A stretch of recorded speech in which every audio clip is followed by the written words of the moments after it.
मेरे हृदय में कहीं गजनी कांटे की तरह से चुभ रहा है। अगर एक लुटेरा लुटेरों को इकट्ठा करता हुआ सोने की चिड़िया को लूटने के लिए चला आया, वो लुटेरा सोमनाथ के मंदिर तक चला गया। વાજપેયીના અવાજમાં જે તમે પીડા સાંભળી એ પીડા 1000 વર્ષથી એકે એક હિન્દુસ્તાનીના હૃદયમાં છે.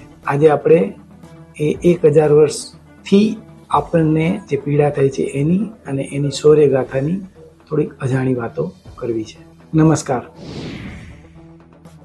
હોકાયંત્ર, હવામાં ઉડતું બલૂન, એરોપ્લેન, ડ્રોન, સેટેલાઇટ અને ગૂગલ અર્થ આ બધું બન્યું એ પહેલા સોમનાથમાં એક બાણ સ્તંભ છે. એ બાણ સ્તંભ એવું કહે છે કે સમુદ્રના આ બિંદુથી દક્ષિણ ધ્રુવ સુધીના માર્ગમાં કોઈ અવરોધ કે જમીનનો ટુકડો આવતો નથી. આ જ્ઞાન 1000 વર્ષ પહેલા આપણા એ વખતના લોકોને હતું.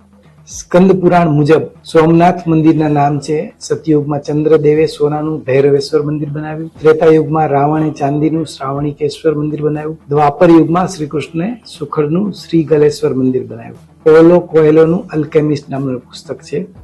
તેમાં ધાતુને સોનામાં બદલવાની વાત છે. જાણીને એ નવું લાગશે, પણ 12મી સદીમાં ફેમસ થયેલો આલ્કેમિસ્ટ શબ્દ આપણા પુરાણોમાં તો સદીઓ પહેલા એનો ઉલ્લેખ થઈ ગયો છે.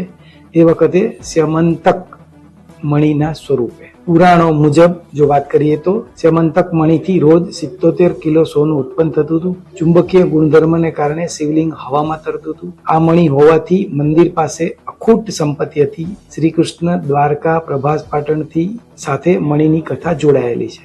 સૌથી મહત્વની અને બહુ જ ઓછી જાણીતી વાત એ છે કે મોહમ્મદ ગઝની જ્યારે સોમનાથ લૂંટવા માટે આવ્યો હતો ત્યારે એમની સાથેના એક લેખક એવું લખ્યું છે, એનું નામ છે ઝકરિયા અલ કવીઝ, કે જ્યારે અમે ગર્ભગૃહમાં પ્રવેશ્યા ત્યારે શિવલિંગ કોઈ પણ આધાર વગર હવામાં. આખો વિડિયો જોવા માટે ડાઉનલોડ કરો દિવ્ય ભાસ્કર એપ.